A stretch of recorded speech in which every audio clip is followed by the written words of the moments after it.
Hello, everyone, and welcome to the MakerDAO Scientific Governance and Risk Meeting, number 146, taking place on Thursday, June 17th, 1700 UTC.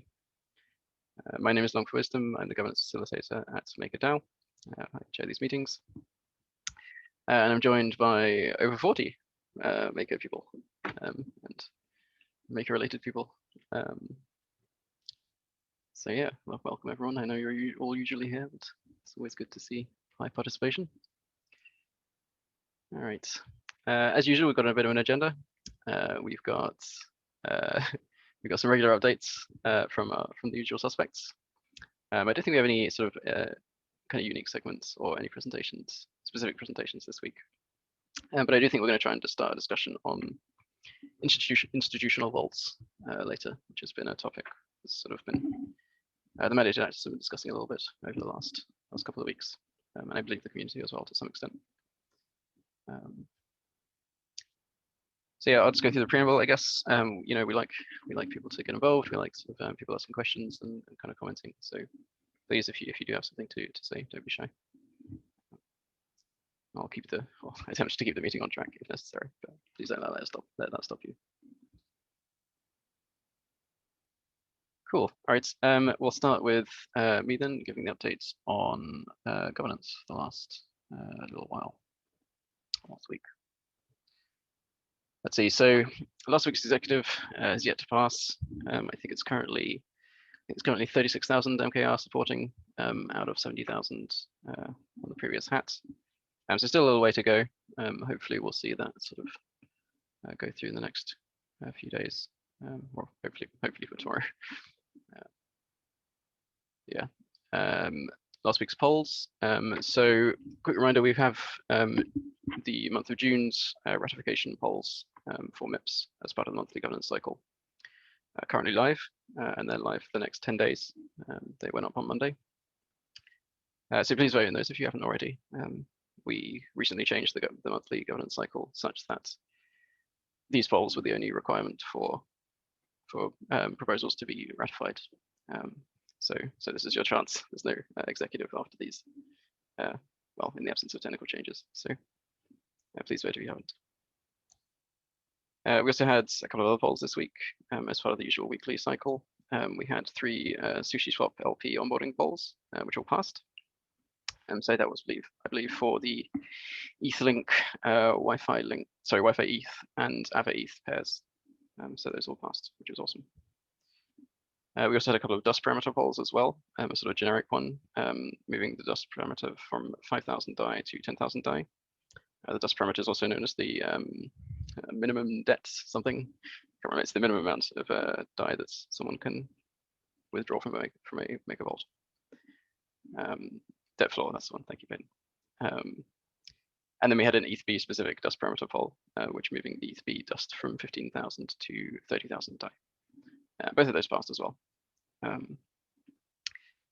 So when it comes to this week's executive, assuming that the last week's one passes and we're not sort of blocked, we should include the dust changes I just described. And I believe, though I will wait for smart contracts to confirm, that will also be enabling the Flashment module, which has been in the queue for a good while now. So yeah, pretty cool if we can finally get that onboarded. I'll just give a quick update from GovAlpha as well. So that's the governance core unit.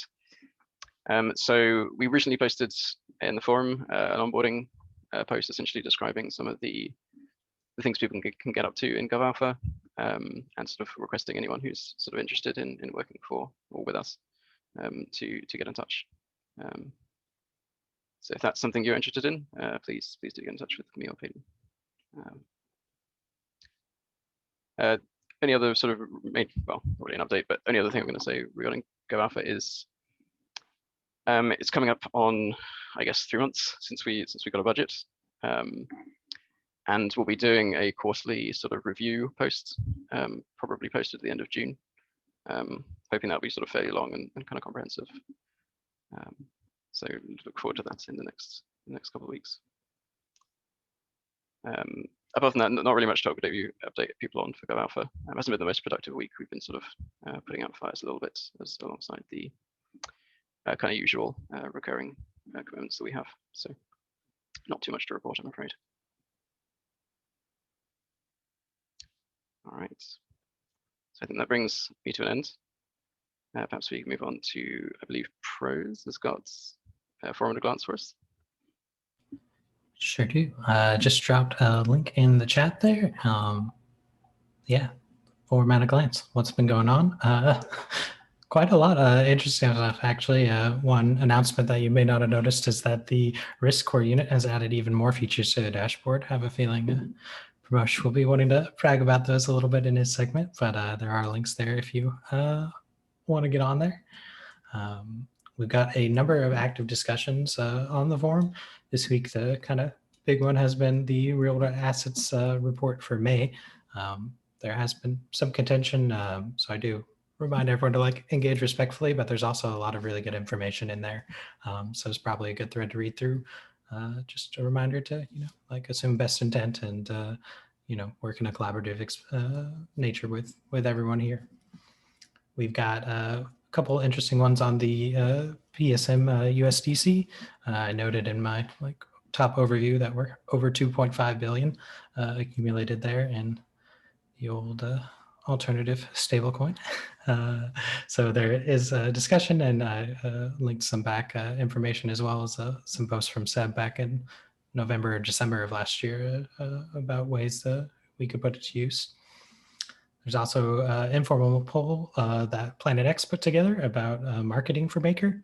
Lots of really good questions to engage in there, as well as some good discussion on how we can kind of split duties and act effectively with marketing. We got 2 signals that are active right now, a few more that just ended. And I believe at least one of them will be going into the polls on Monday. But currently you can vote on the signal request for the 10 tout parameters for the PSMs. This came as a kind of follow-up to a previous signal about adding different stablecoins for PSM facilities, similar to the USDC one. And there's a vote to basically allow the Open Markets Committee, or signal rather, to allow them to set the tenant out, that's the fee in and fee out parameters, as well as give your input on what you think the initial debt ceiling should be. And the other one is adjusting the TTL on flap auctions. That's our surplus auction, and the TTL is how long it takes before the auction ends, essentially. So some posts there on shortening the duration, some options to choose from that might make it a little more enticing for bidders to take part in. But yeah, that's the update from me, and kick it back to Long. All right, thank you very much, Peyton. Does anyone have any questions for me or Peyton on governance issues or projects, I guess, before we move on? No, but can I just add the marketing maker thread that Peyton mentioned? We're going to be having a discussion about that on Monday. There's some details in the thread if anybody's interested in joining. Please feel free. Perfect. Thank you, Seth. Yep. If anybody's interested, please do go along. All right, so with that, we will maybe pass it over to protocol engineering, I think. Yeah, hey everybody, Chris from Protocol Engineering. I'm joined with other members of the Protocol Engineering team. So in development this week, we've got the direct deposit module. This is a final PR taking into account the global settlement considerations. And then the sort of big one is the Flashmint module, which earlier this week was deployed to Kovan. I encourage anybody, if you get a chance to play with the Flashmint module on Kovan. I think I'm going to switch gears and play with that for the afternoon and whatnot. This is also lovingly referred to as recreational nukes. So yeah, I think for our purposes, obviously the Flashmint's like a big deal. It's maybe more like a nuclear power plant, but it's going to add you know, a lot of capabilities to both like really arb the peg in different locations, or to like have enough DAI liquidity on hand for arbors to just sort of like go in and work out like peg issues. It also gives us the sort of native toolkit to like do a bunch of cool stuff where like people can rebalance like vaults of one type with another type and stuff like that. So there's a lot of obviously pretty cool things that can be done with it. So so it's a pretty big deal. So everyone should take a look. And then for delegate voting, we're waiting some feedback from the delegates with regards to whether or not delegates should expire. And so we're just waiting on sort of feedback there. And then there's been a lot of work in the sushi join adapter in ensuring that it behaves correctly under emergency shutdown, and also like dealing with auctions for the sushi join adapter, and you know, basically ensuring that rewards are sort of distributed properly. So lots of work in that area. And then let's see, DSS vests. So there's work that was wrapped up on that module, and DSS interfaces took some changes for the DSS Flash. And then in reviews, we have some of the, you know, Clipper specific stuff for the crop join. There's a factory for deploying flip, I think it's clips as well, and joins. So that would, you know, that's more like detailed technical nuance. We're working with block science to improve formal modeling skills. So we're also engaged with them and sort of experimenting with their tooling and whatnot. And there's been a lot of research on the Oracle tail risk mitigations. So this is the case where, I mean, the Oracle team puts a ton of work into making sure that, you know, we don't ingest bad prices. And Liquidations 2.0 kind of has us leaning on some of that work. We added like a minor mitigation in the Clipper MOM to sort of trip the breaker on liquidations if the Oracle price changes by too large a delta in between like updates. But we think that, you know, for proper like defense in depth, we're going to add like, you know, maybe a little bit of extra stuff there. So there's just research happening with regards to that. So for layer 2, the Optimism team changed a bunch of their token standards. And so we have like a huge PR sort of accommodating those changes. And also we are engaged with Certora using their tooling to do formal verification and proofs. So you know, all of that's coming along. It's just even, you know, the API or the framework that we're targeting is like kind of a moving target on us. So it's a little bit tricky. And then for discussions, I think we've been discussing with Growth Core Unit about institutional vaults. There'll probably be some discussions about that later. And also scaling discussions with SES. So we've been talking about like sort of their like sandbox and scaling models, and seeing what areas PE can kind of like hand to SES in order to like create like safe sandboxes and incubate engineers that can work on the protocol.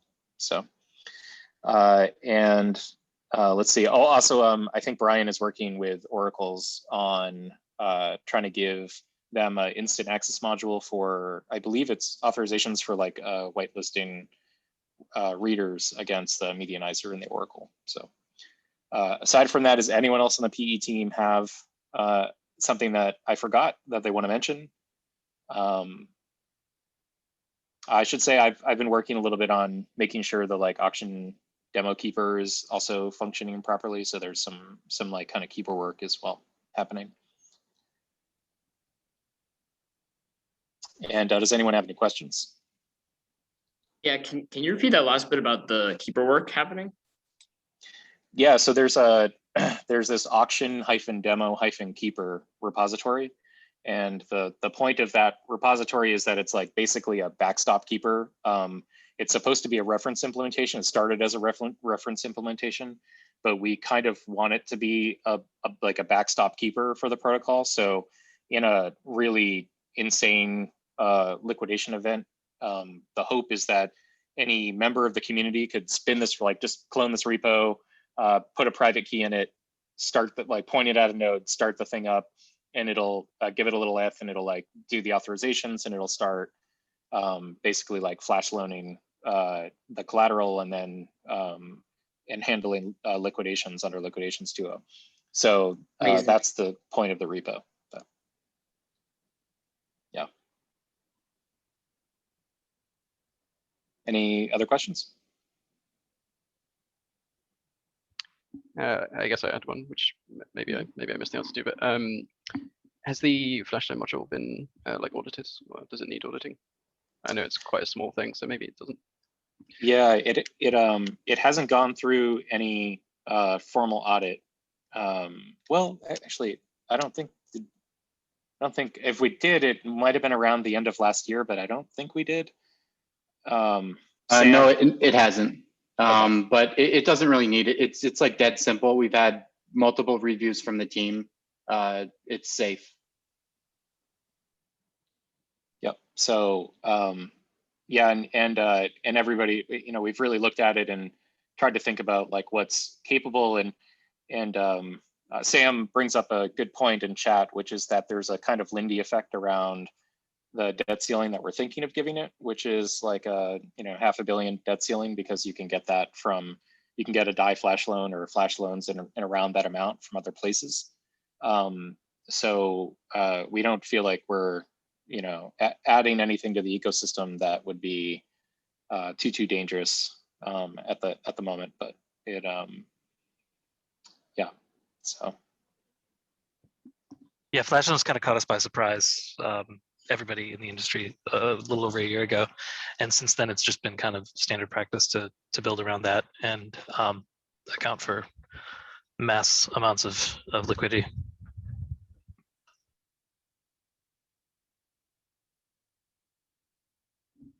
Hey, Chris, one thing I forgot to ask during your happy hour meeting you had this week, looking at institutional vaults, have you guys looked at any KYC AML third-party providers in case that is required, or not yet? Not the PE team, but maybe BizDev or, you know, the growth or somebody has looked at that. But right now, I think the institutional vaults that we've been looking at are not at that scale. They're already like crypto native institutions, so it's I don't think there's a KYC requirement right now. But yeah, agree with you. Yes, we have been talking with a few, well, because we know with whom is Aave going to work, and it will be easy to onboard them on the process. But I think at least at this stage where we are like just on the first steps of creating institutional vaults, I think the vaults will be managed by, for example, Nexo or other similar companies that we already know. So I don't think we need a KYC company in the middle. What we will need, and is what I wrote in the post, is like a deep analysis on the financial statements and all everything related to Nexo in this case, or any other institution that wants to have this kind of vaults, because in that sense, the risk team will have to analyze not just the collaterals, but also the institution that will own the vault. We forgot to mention also that I did make a permissioned gem join earlier this week. So like we do have a prototype of a join adapter that could be used to whitelist individual parties if we need to go that route. Yeah, good point. Yeah, I'd say in general, the blockage on this sort of thing is not really like engineering complexity. It's fairly straightforward to build some permissioning into stuff or build, say, fixed rates. I think it's more about the risk management and sort of and scalability concerns more than anything. Cool. Yeah, thanks for that. I think we'll maybe try and discuss some of the institutional vault stuff in a little more depth later on in the call. So maybe get some more chance for people to ask questions at that point. For now, then, let's maybe move on to oracles and see if Nick has an update for us. Cool. Yeah, short and sweet this week. So just behind the scenes, a lot of trying to get the core unit set up. The poll for the Oracle core unit is also live right now. So I think it's been up for like 4 days, and it runs 2 weeks total. So go vote on that. Whether you approve or disapprove, doesn't matter. Go vote. Let's see what else. So we're kind of continuing work on the staked ETH Oracle.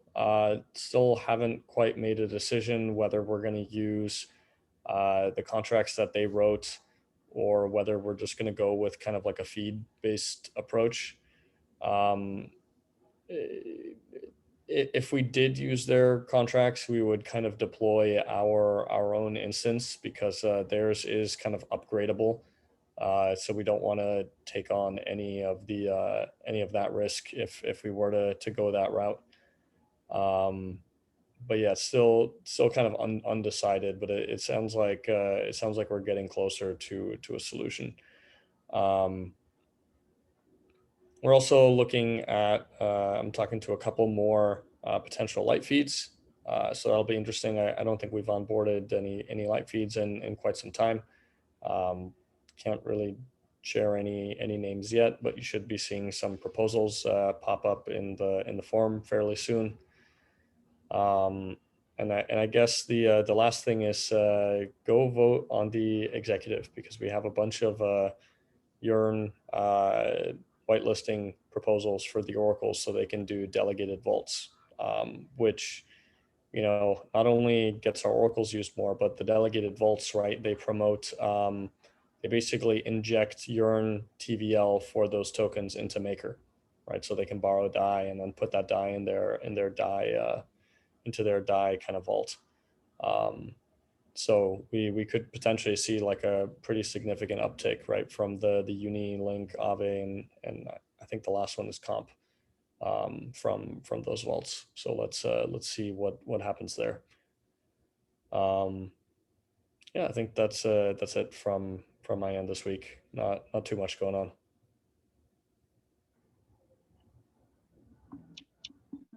Thank you, Nick. Does anyone have any questions or comments?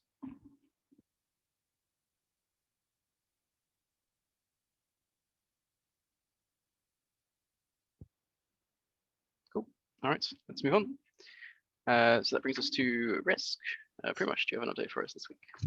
Yeah, I'll also be very brief today, because we are now mostly occupied with 3 larger evaluations on our side. The ones I mentioned last week. So these are staked ETH, D3M, module, and Polygon collateral evaluation. We're hoping we can get staked ETH evaluation done by next week, and then we'll probably need another week or 2 to finish the other 2. Otherwise, as was promised last week, we posted the last 2 sushi-related collateral evaluations today. So these are Sushi ETH, Sushi LP, and X Sushi. Today, we also added new sections to our risk dashboard. This was actually mentioned by pros. So now you can see all the auction statistics and performance on every day in detail. There are also some interactive simulations for maker loan losses. And there's another page that features all our forum posts, basically includes all our best parameter proposals and collateral evaluations and so on. So this is all now deployed to maker.blockanalytica.com, so-called Maker Risk Dashboard, and of course, feedback is appreciated. And yeah, that's pretty much it for this week regarding our regular work. Can also mention we are having debates about institutional vaults, but I think we have this discussion later today. So yeah, that's it from our side.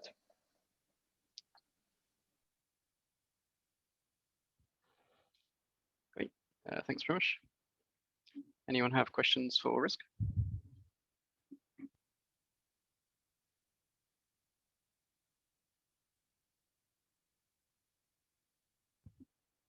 All right, let's move on to reward finance then. Yeah, Seth? sure. Thanks. So 3 points for today. The first one is New Silver. There was a lot of talks regarding New Silver. I think the most important one was regarding the executive summary issue. So I will publish a post-mortem, but we are working on a solution. So just to summarize, it was an option for the asset originator to change the executive summary, more or less the terms of the agreement. There was 2 changes, one of the drop APR, which doesn't affect us anyway. And the other one was a change to the metrics to know if a loan can be accepted or not in the pool, which was 85% LTV, and it's now up to 90% LTC, loan to cost. We have a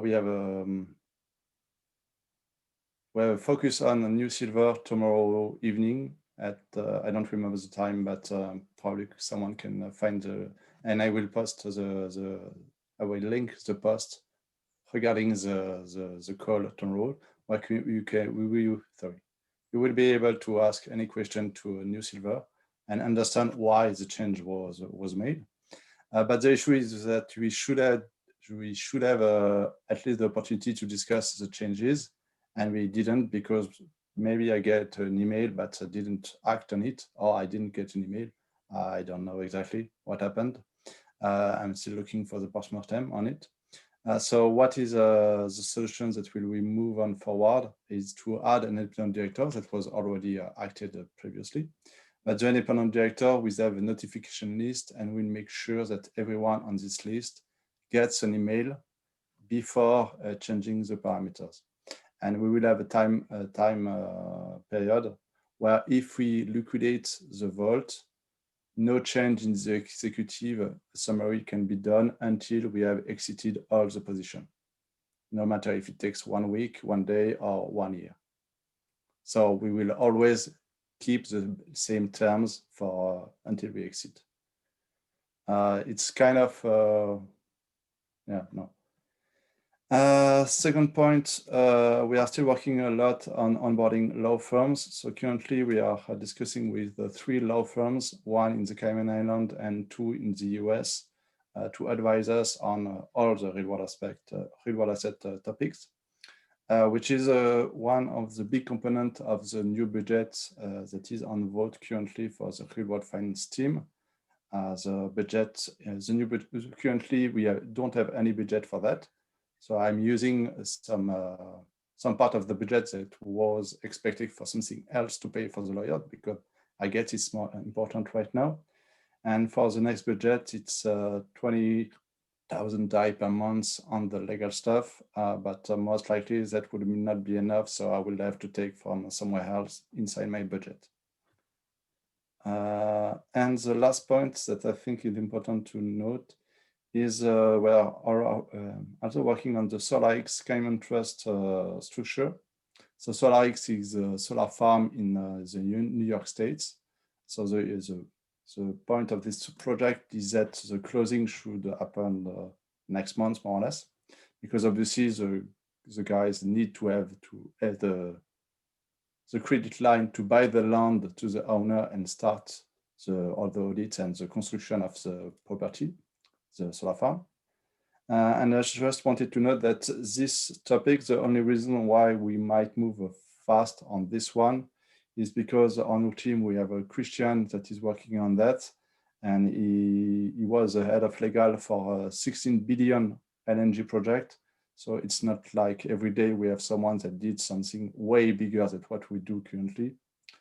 So yeah, that's why I think it's a good opportunity for Maker to move on this topic. and then we will take some vacation, the whole team, I guess. That's it. If you have any question on any item on this list or something else, please feel free to enter.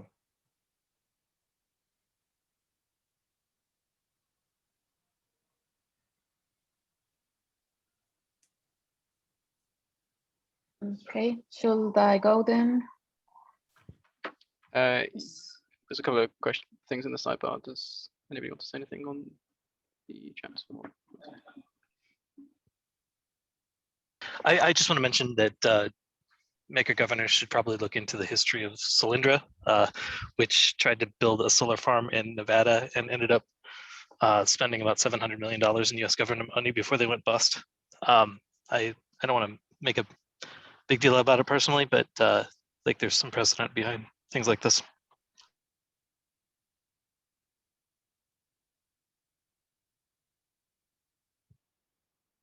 Okay, if there's no other comments, we shall move on.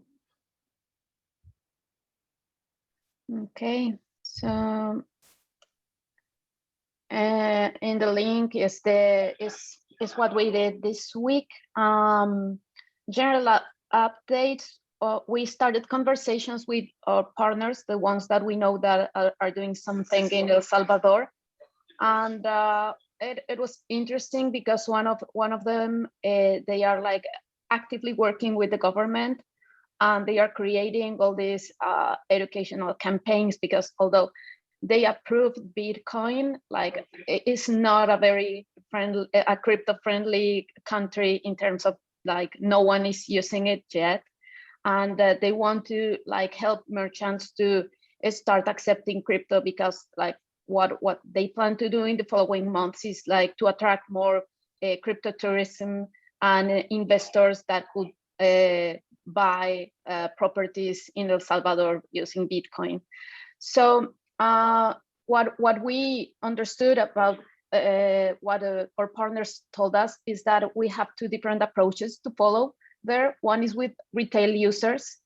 So we have to find a way to explain to them what DAI is, because they will be looking for a way to convert their Bitcoin. In the case of merchants, for example, accepting Bitcoin, they won't keep those Bitcoin, they will want dollars. So we know, because of our previous experience in emerging markets, that we have to explain to everyone that DAI actually is like a better dollar or something like that. Because as DAI is not called USD something, people like, they don't understand immediately what DAI is. So we have to like create some sort of educational campaign. We are talking with these partners that are in touch with the government to do that, so we can like educate people about DAI and help them to understand how they can convert Bitcoin to DAI. That's for retail users. We're also planning to help our partners to launch a solution for the merchants so they can easily convert Bitcoin to DAI whenever they want. In regards with the government, that is also something that's is not that easy, because we want to propose to them to use their Bitcoin and use our vaults to get a DAI loan. Actually, this could be like a pretty fantastic use case for the institutional vaults, but well, let's see, because first we have to convince them and explain them what is DAI, that's the basic, and then why they should like open a vault and how all this works. So we will work with our partners there to like next steps on both types of users, retail and government. And starts of the week, well, we have a new bridge that went live that works with RSK. And also we integrated with DAO in China that is using DAI as a payment. So that's all for this week. Any question?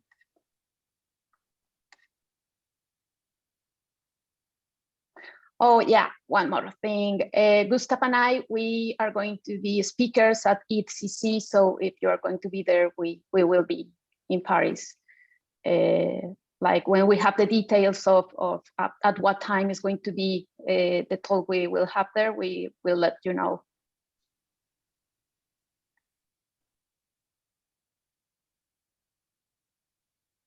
I will be talking about the roadmap from the foundation to the DAO, the foundation from decentralization, something like that, I think. And Gustav will be talking about real world assets in the Maker protocol.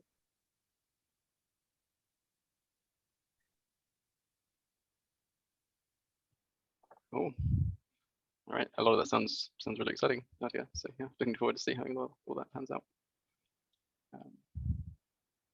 All right, if there are no more questions for Nadia, we'll move on.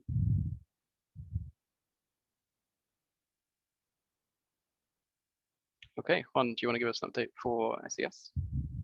Yes, half a second to share my screen. Let me know if you can see it. Yep. All right, so quick update from us. We've been doing a lot on the admin side, and that will be reflected in our document later. So anyone can actually spin up a core unit if they want to. But yeah, we keep having these talks with very interesting teams to join the incubator, and I'm looking forward to join details later. Regarding the D-Talent core unit, it's live. We've said this already, but please reach for help if you're looking for talent. They can help writing the job description and outsourcing pretty much the whole funnel. So you can define the funnel with them, and they will deal with that. So any core unit that needs help, you can reach out to them. And yeah, the DAX core unit, so that's like the front end core unit. They had a meet and greet last Friday. The video is on our public, the SES public folder. So go and check it out if you haven't. Please remember, we have the alpha leak. So there's this thing that I haven't put it here yet because I wanted to make a better presentation, but I think Chris already announced it, that we are actually working with the PE team to work on the project sandbox. So we'll be giving more information about that soon. Yeah, and regarding what's happening on the broader community, yesterday we had Stefan George from Gnosis to speak out the Geno MIP6 application. Again, the video is already on YouTube, so if you want to go check it out, please do. Tomorrow, I think Seb already mentioned this, we will have New Silver, so we have focus on New Silver. Join us at 3 p.m. UTC and bring any questions that you might have. And we still need to confirm the Monachill capital partners for the collateral onboarding call for real world assets. And that's it from us. This is where you can find us if you have any questions. We have the office hours on Tuesdays at 1:30 UTC. Thank you. Thank you, Juan. Does anyone have any questions? Hey Juan, what's the total count for the number of Incubes?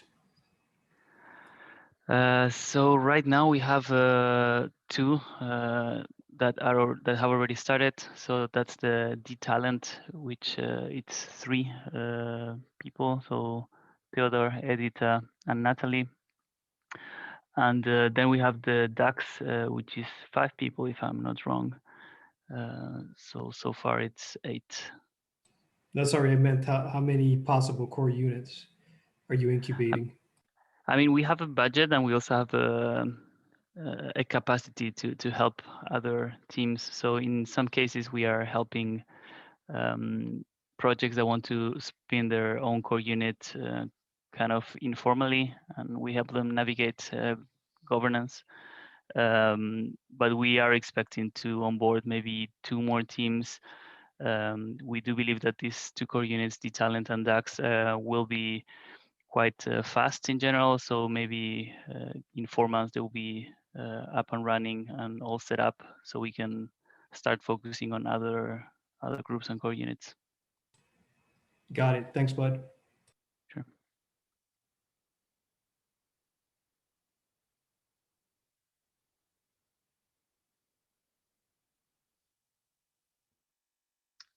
Okay. Let's maybe move on to what's that, Tim? Do you want to stay on the mic? Yeah, I was about to put my MKR tokens back into the chief, but it's too late. The exec has been scheduled. Great, so that's good. Oh, nice. All right, great. Cool. Thank you for that, Tim. So I believe that brings us to our MIPS updates. David, are you doing this week? Yeah, I'm doing it this week. Let me get the screen. Yep.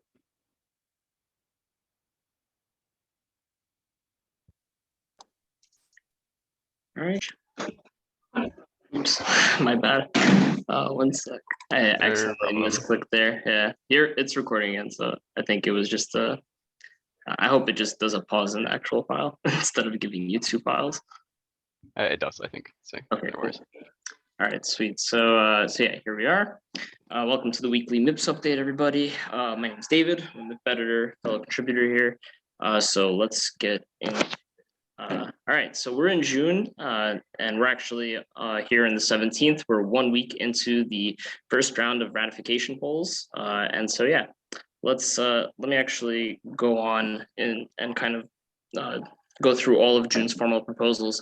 So there's 7 total ratification polls that are happening right now. One of them is for a technical MIP called DSS Fest. We've all spoken about it a million times, so I'm not going to go over it again. And then all of the other MIPs are core unit related. We have a second governance facilitator being proposed on Gov Alpha, which is PROS. We have 4 different budget modifications happening, one for Gov Alpha, another for real world finance, another for the risk team, and another for the sustainable ecosystem scaling core unit. Those are 4 separate votes. And then lastly, we have the Oracle's core unit MIP set vote, and that includes all 3 of their proposals, the mandate, the budget, and the facilitator onboarding. And so, yeah, those are the 7 total votes that are happening for the monthly cycle this June. So 1 technical and 6 core units related votes. And so, yeah, week 2 and 3 is pretty boring. It's going to be 2 weeks of straight voting. So there's not really any major new updates for the MIP update. And actually, we've been speaking with the team to reduce the amount of updates and kind of think through how we can make this update a little less repetitive and a little more interesting for the DAO. But again, just to remind you all, I know I've been shoving this down everybody's throats for like the last month, but the ratification polls are really, really simple. They're 2 weeks. They're a binary poll, and for them to pass, there's basically a requirement for the poll to end in an overall yes, and also for that yes to have at least a 10,000 MKR delta. So there has to be 10,000 more yes votes than no votes overall. And if that happens, then things pass. Is that correct? No, sorry, it's not a delta, at least it's just like a flat minimum for the yes votes. Oh, okay. I thought the yes vote weight must exceed the minimum positive participation value when the vote closes. I thought that meant that it's the delta that's supposed to be 10K or more, no? No, it needs to be greater than no and greater than 10K. Okay, cool. It's a participation requirement, right? So to ensure that people can't pass a vote with like 1,000 MKR just because no one bothers voting against it. Right, okay, cool. Yeah. Good to know. Yeah, cool. And that's pretty much it for the current monthly cycle and the active votes. We have a number of new MIPs in RFC. There's the special purpose fund, MIP 55, that was proposed by Amy. There's the dispute resolution MIP that was proposed by Greg. There's a couple of budget modifications that are coming in the pipeline for potentially next month's governance cycle. And lastly, we have an updated declaration of intent from B Protocol. And if you guys are unfamiliar with B Protocol, they are a DAO-like org that basically does liquidations for various different lending protocols, including Maker. And they have a V2, and they're kind of requesting that MKR voters give them an opportunity to experiment and to have like a vault type that has a native integration with their V2 of the protocol. So definitely check that out as well. We have a number of core units still in RFC. So we have collateral engineering services, which is Monkey Irish. We have strategic happiness, which is Andrew Bourbon. We have Amazix. I don't know really how to pronounce it, but Mitchell from Amazix recently proposed that. This is actually a competing marketing core unit. Then we have Strategic Marcoms, which is a resubmission. So Kathleen, her core unit went through the vote, I believe, last month and failed, but this is a renewed proposal, and yeah, I think that she's also doing a launch pod session, or she has already. I'll double check for next week. And then lastly, Governance Communications has also been renewed in late May, and so check those out. Lots of core units in the pipeline. And then lastly, just a reminder that MIP 53 was withdrawn. So the MKR compensation guidelines from that working group are put on pause. And so we're continuing to have discussions as a DAO around this topic. And so, yeah, pretty much the same update as last week, essentially. So any questions, feel free to ask.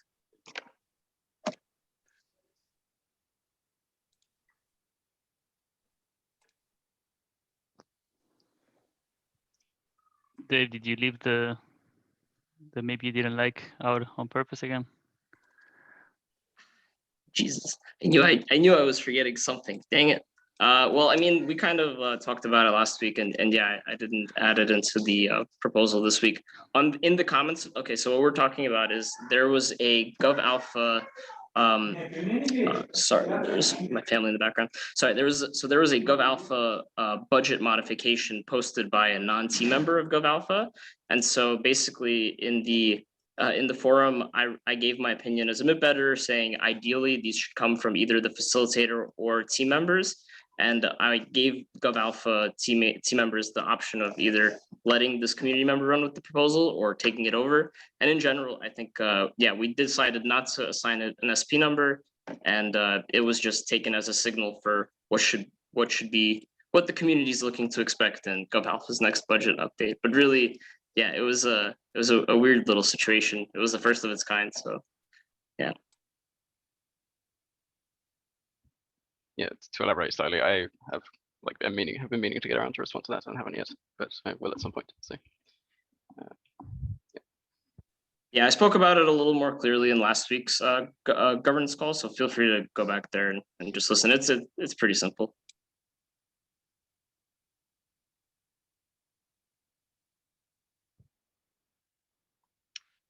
all right. Any other questions for David on MIPS?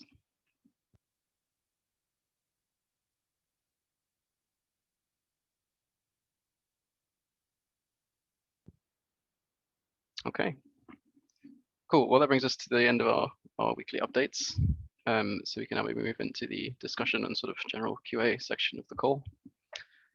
So as I kind of mentioned earlier, I think we were kind of hoping to maybe spin up a discussion around institutional vaults and maybe sort of try and get an understanding of how some of the community members sort of feel about institutional vaults generally. Does anybody want to start us off, like Nadia maybe, or Primož or something? Yeah. Well, everything started institutional vaults, I mean, because we started conversations with the largest users of the largest vault users, and we wanted to understand why they are not deploying more capital into those vaults, and why, like any feedback about the Maker protocol. And well, Nexo is one of the closest ones to us, so luckily, like we had this conversation with them. Primož is also in touch with them, and we got all this feedback about, well, now that we know them and we know how much capital they can deploy in the protocol, we should like think about giving better terms to these kind of users. This was happening, and it was just like trying to understand our users, but also at the same time we are seeing that others like Aave and Compound, that are DeFi projects like us, they are thinking about having an institutional product as well, where KYC, where separate pools, and even more like permission solutions than the ones that we are thinking about. So that's why, like, I think it's like a good next step for us to start thinking about this. And this also will allow us to open more vaults, larger vaults on ETH and Bitcoin, or the collateral that we think we want, like, to promote for these institutional vaults. So I think it's like the natural next step for the protocol. Now, what we have to decide, and we have to, like, understand what it takes is, should we, like, take the permission or the permissionless way to develop this solution, understanding all the implications, like the technical implications, security implications, and all that this decision could have in the protocol. So, well, we have been talking with the PE core unit, and they actually have a module that will allow us to, like, do some kind of whitelisted vault, so we can, like, have preferential terms on these vaults for 1, 2, or 3 different institutions, and start to work in develop a product oriented to institutional users. So that's what we have, and you can read all the details in the post from, I think, 2 weeks ago.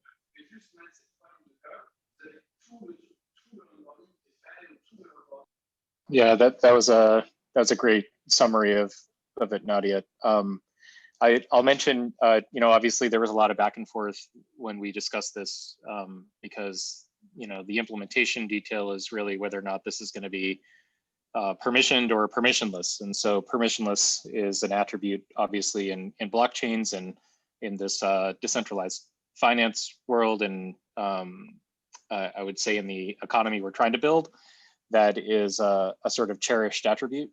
And so no one, I think, on the, like, mandated actors calls or in the core units really wants to abandon this.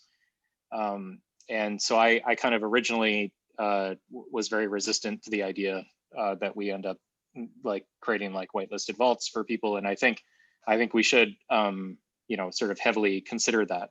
But the pragmatic reality is that other protocols are probably going to offer better rates to these people, and we're in a period where we need a bunch of DAI supply. So I'm hoping that we can kind of take these institutional vaults, and the easiest low bar, like, turnkey solution is, we whitelist one of their addresses, and then they have access to, to create, given these basic, like, terms that Risk would give for them.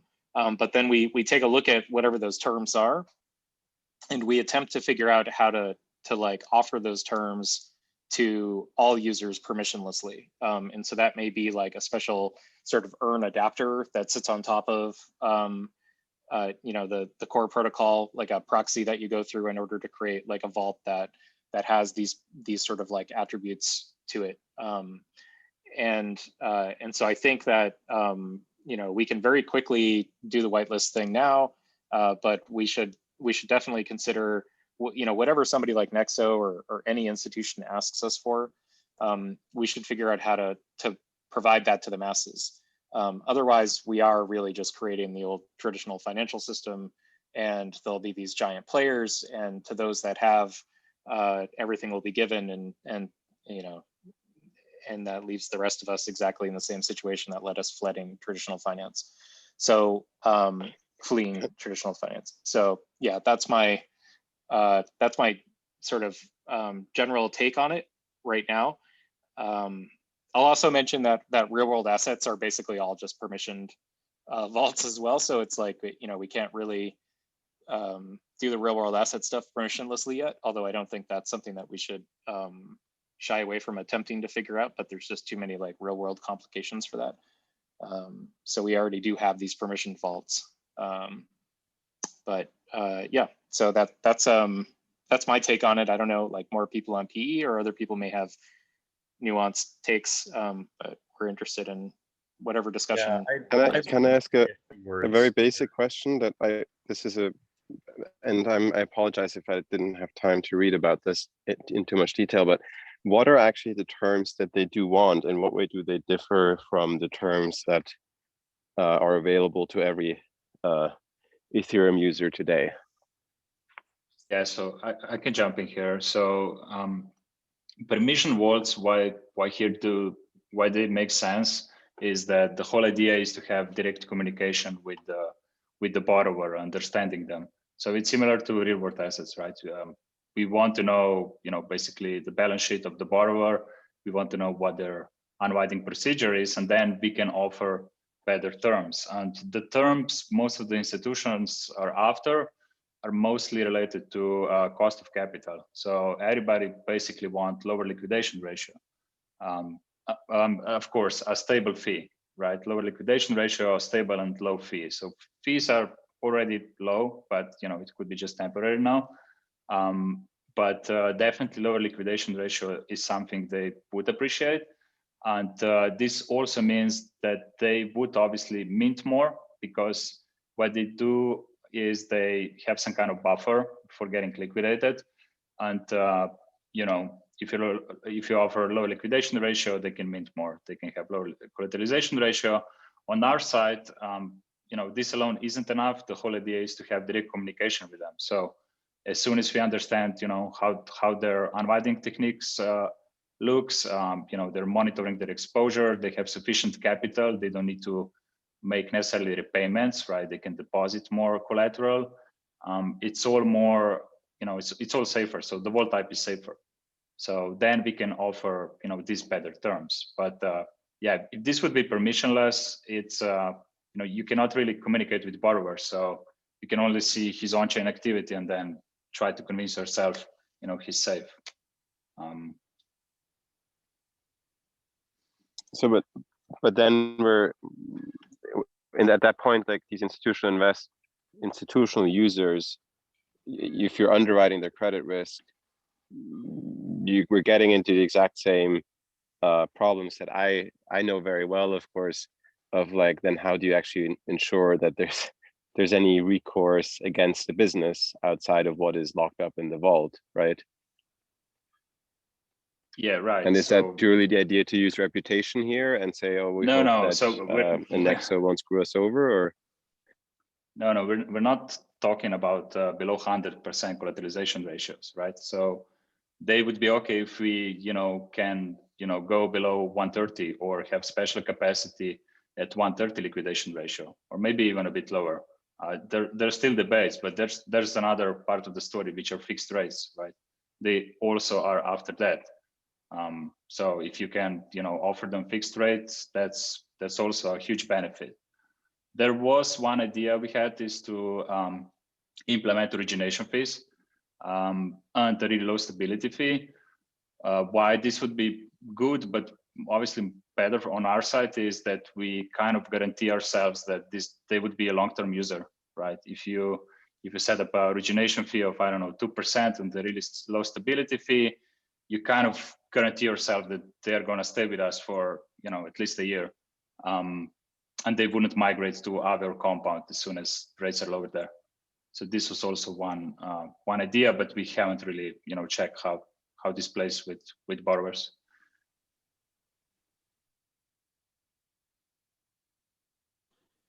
Yeah, if I could add one additional point that I kind of forgot to mention is there's an opportunity cost, right? So I don't think that this would be a widespread thing that we'd be doing for everybody, for like, every vault that wanted to create like 1 million or 2 million or something like that. Like there's got to be a threshold, because while we're creating these white gloved vaults, we basically can't be putting time into things like expanding to L2, where we can actually like reach broader audiences. So, there's definitely a line that we're gonna, or let's say like a checklist that one should look at before we end up like accepting these types of clients. So I'd like to throw just a few words in on the philosophical perspective here, right? So yes, certainly permissionlessness is good. I mean, I point out with this, we're not getting rid of the existing permissionless offerings that we have. This is a way to, use very specific permissioning for a small part of the system to generate more DAI supply, which in and of itself is a good thing so long as DAI itself remains permissionless and uncensorable. The market has a lot of demand for that, and I think it's a good way to provide it. I don't see these things as being any more permission than, say, RWA vaults. And in fact, I think we have better properties here because at least it's still crypto collateral that we can, auction and liquidate if they have, poor risk management. I do share the concerns around like scalability of these types of relationships. Like if we're trying to work with and onboard, 100 different, institutions all under different terms, that's probably not the best use of our time. But if we can onboard a few, strategic partners who can, demonstrate that their risk management is good enough to merit lower rates, and in return we get, hundreds of millions or billions of DAI supply off of those 4 or 5 relationships, I see that as totally worth it.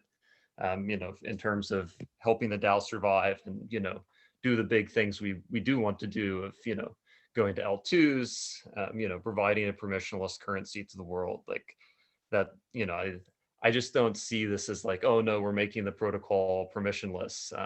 I think this can probably be a net good in that respect.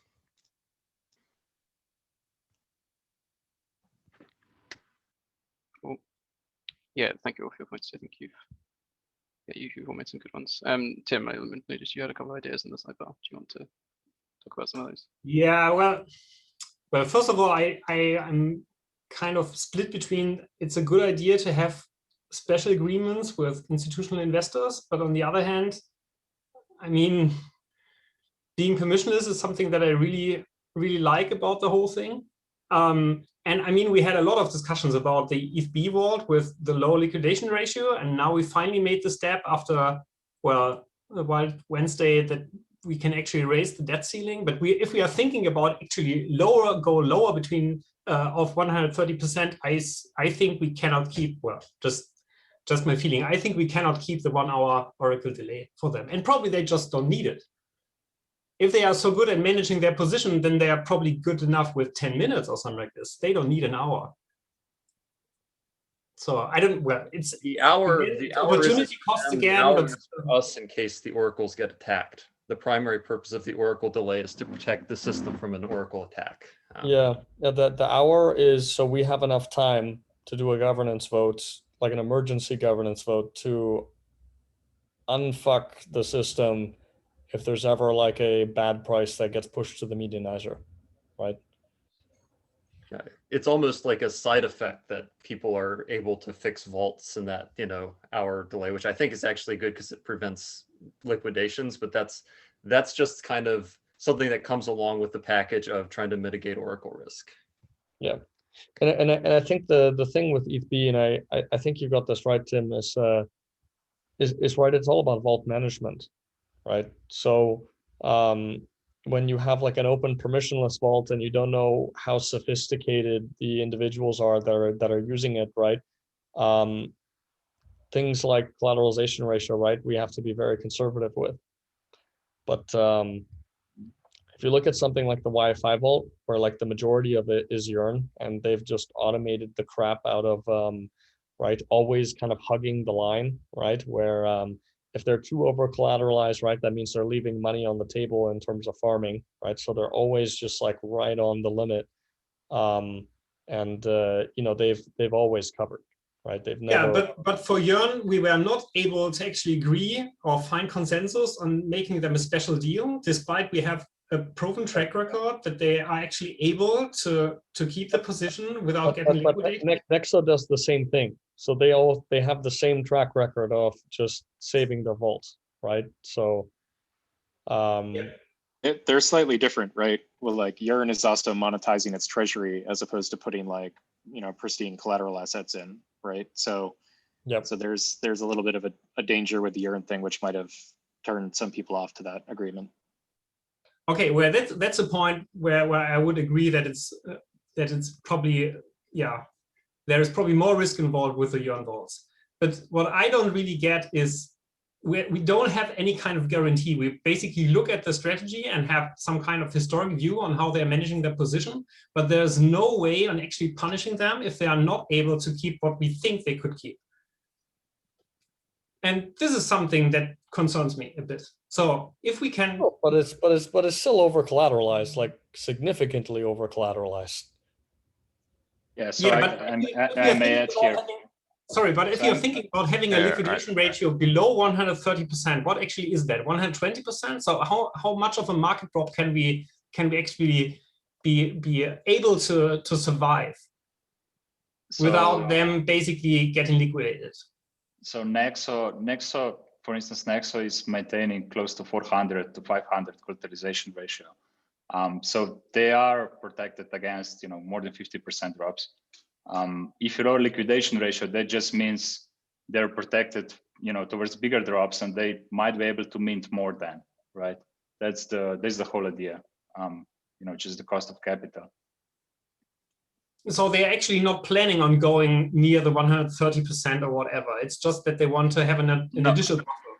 I mean, that depends on what kind of agreement we have, right? So I don't think they plan to be close to liquidation ratio, behave the way yearn bolts behave, right? I think not. It would be cool if you could split the kind of collateralization ratio into like two components, right? So one where like the lowest amount that you can mint to, and then like one that's substantially lower in terms of like the liquidation. Yeah, I was writing a pre-MIP discussion about this half a year ago, I think. And I think Sam even made an addition to the liquidation 2.0 repository. Yeah, I think there was an opportunity to fix it in the dog, but if we want to put that into liquidations 2.1, we should put heavy consideration into it now. So. Right, because that's kind of the best of both worlds, right? Because you don't have this liquidation risk, and you also address the capital efficiency problem. I mean, what Lev was actually saying in the chat that like longer Oracle delays would actually would be preferential treatment we could give them that might sort of achieve the same thing, right? Where like if we tell them instead of having the 1 hour to bring your vault back, you have 2 hours, then they effectively can go closer to the collateralization ratio and like if we give them time instead of like a lower limit, that would actually not even require a big change, right? I mean, potentially a smaller change in touching the liquidations, and achieves not exactly the same thing, but gives them more time in a flash crash or in like changing market conditions to react. Can you guys elaborate on that? Because to me that seems incredibly risky, right? Because the 1 hour delay is basically just like giving a put option, right, in case the price kind of drops further, and increasing that delay, right? You're just increasing the value of that put option, right? Or I think your idea, Nick, with this initial margin and maintenance margin, which is by the way pretty standard in all kinds of lending, would play very well with that, because then you potentially don't have this this put option. And then the second thing that's worth mentioning here is that it's not out of the question that you would actually have some sort of legal recourse for these positions. So it's like whether or not you like that is also kind of related to whether or not you like real world assets. But there's a bit of a blended risk here, which is that there's also a credit risk component. And you obviously manage that as by managing the debt ceiling for these positions and doing due diligence on them. But I think from a market perspective of where Maker is relative to other lending options for institutions, our biggest weakness, like the rates are great, right? But the biggest weakness is the very severe collateral terms. So there's no other platform where someone like Nexo would choose to post 300 or 400% collateral because they were so terrified of getting insta liquidated. It's very common for these institutions to, lend OTC with collateral ratios that are much closer to 100, and margin call periods that might be something like 6, 12, 24 hours, or have like special agreements with exchanges where they where they trade, where they won't be insta-liquidated like a normal retail user would, and instead the party does some due diligence on them and understands the risks and gives them some leniency there, because it's just not acceptable for someone who has hundreds of millions in debt to get insta-liquidated when there was some kind of crazy wick and the Ethereum network was congested or their software broke. Like, that's just not a risk that can even be on the table for them at that size. So I do think that there's a lot of potential in playing with the Oracle delay, playing with this initial maintenance idea that Nick mentioned, and also thinking about the kind of credit risk, legal recourse aspect that could open up a huge market for us, because we have such a big competitive advantage on the rates, but we're at a huge disadvantage with respect to collateral terms right now, in my opinion. I mean, yeah, Nick, I agree. Like, it's not preferable over the maintenance ratio. It would be a way that we could give them more flexibility, probably easier than shipping liquidations 2.1. That was the only point I wanted to make. Okay. No, I think that sounds reasonable. I don't know if anyone from PE wants to talk about what is the how complex would it be to try to split the collateralization ratio into those two components. I mean, wouldn't that technically? I don't think that's too complex. In fact, we already have a PR out there for it. It kind of came in a little too late to make it into the audits and all that. So it didn't. We kind of slated it for 2.1. Is it something you could do separately from liquidations as well? Can you just like build a layer on top of the vaults, which is like, so similar to the PSM where like one contract can only interact directly with the vaults, and then that contract on top enforces the initial ratio, and then the one below enforces the like actual ratio. That way you could just do it for an individual vault. That's sort of permissioned adapter as well. Yeah, and that almost would be more complicated than just making the changes we had slated for 2.1. Fair enough. Yeah, the short answer is it's completely within the realm of technical possibility and wouldn't take too long.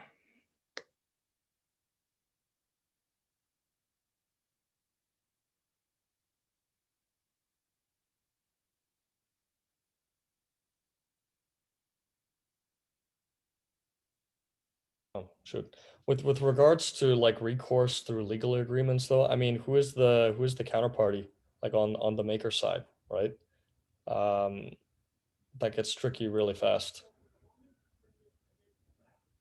I mean, if we figure out the trust setup that all the real world assets projects want to use, then I think that would be the way to do it, right? There's no reason that that trust setup could also, I mean, I'm sure it's a ton of work and we would have to talk to lawyers about, but I would think the same structure should work. Yeah, for what it's worth, with most of these vaults, I don't think there was discussion of legal recourse. I think the idea was that these would still be over collateralized and the parameters wouldn't be set in such a way that if the worst case scenario happened, we couldn't actually liquidate. So at least I don't know if pretty much, you know. We were thinking about posting a proposal in the forum, but not creating a legal entity to sign for a legal agreement, like at least for this first institutional clients. Like I don't think we need to think about to incorporate a company for doing that, but maybe I'm wrong and I'm not seeing why we should do it now.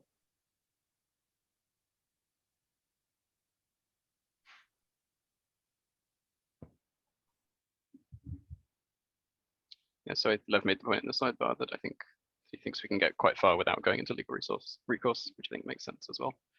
So it's maybe not something we should block on or anything.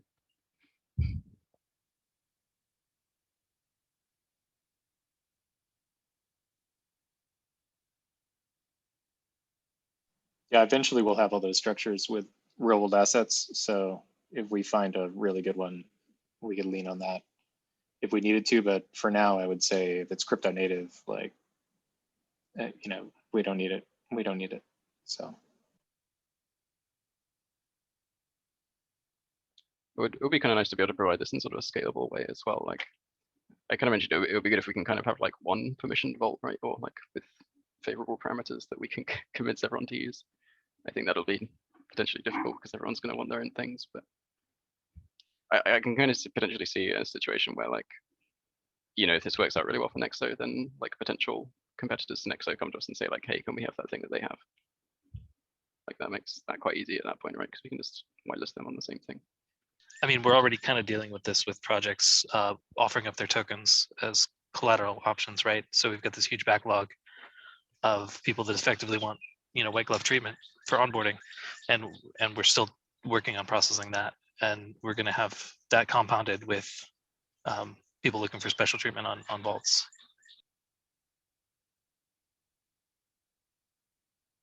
Maybe we can sort of coalesce around like a few variants or something, so it's not like a individual thing for each person, but it's like, here, pick one of these 3 options which we've designed to be good for institutional users, right?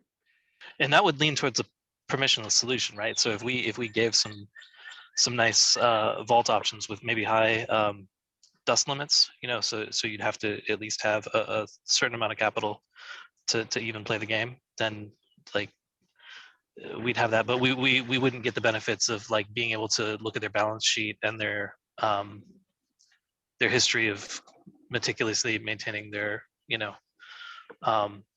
collateralization ratio. So there's trade-offs, and that's part of decentralization, unfortunately. Yes, so I know we discussed the dust option a little bit previously as well. Like, Primosh, do you maybe want to comment on that a little bit? I know you had some thoughts at various times about it. On the institutional vault, dust? Yeah, about setting dust, I mean, potentially for a permissionless institutional vault, right? Oh, yeah. Yeah. So when we're onboarding them, it's not an issue. You can set it pretty high, but then it actually becomes risky if you maintain it as high. So if there's a permissionless vault, you need a high dust. So, you know, you obviously get only, you know, bigger institutions in, but then you wouldn't want to maintain it as high because you have this risk of not being able to make partial repayments because you can only repay the whole loan or, you know, or just deposit additional collateral. But then again, you could lower dust after they are onboarded. It's just that the debt ceiling should be, you know, 0 or, you know, really depends who you want to let in, right? Because that's the whole point of this thing.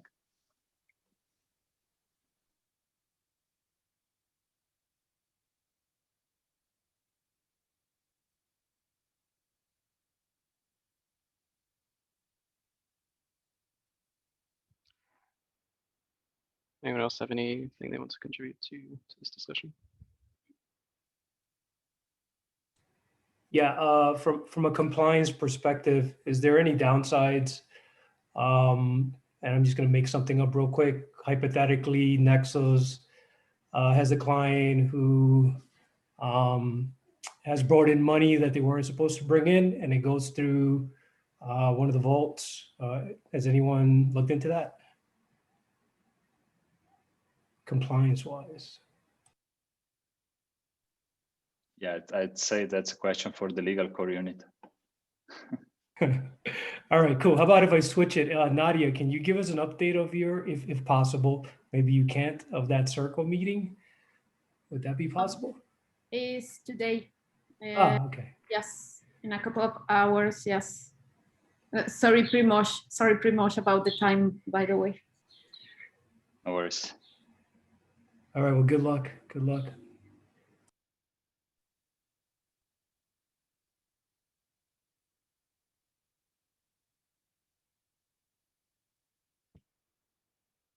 Great. All right. I feel like that was it. Oh, sorry. Go ahead, Chris. Yeah, I was just going to say to Lev's point in the sidebar, I think there's probably a permissionless way to ensure that like, you know, if we were going to offer this permissionlessly, that vaults had enough outstanding debt, that the liquidation was painful enough so that they were self-incentivized to like manage that. So there may be ways to to basically, create the same sort of deal for really large players. And but yeah, your point is well taken. Like that's obviously why like normal retail with smaller size vaults like just can't save their vaults in a really bad downturn with network congestion. And yeah, so. But I think there's a path. I don't want to give up on it. The dream. Actually, now that I'm thinking about it, we could probably do this pretty simply with a minimum requirements on join, but then keep the dust low in the system. So I like technically this is a pretty simple problem that we can already do.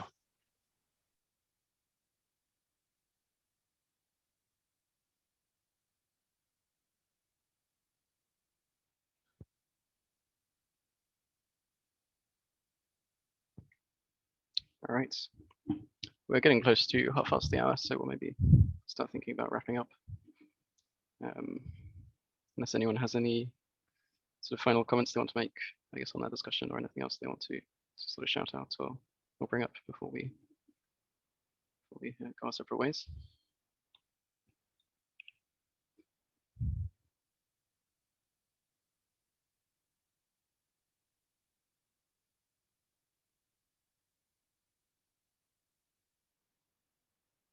All right. Seems like everyone's satisfied. So yeah, we'll I think wrap it up there, and I will look forward to seeing you all next week. Thank you, everyone. Thanks, everyone. Yeah, thank you. Bye.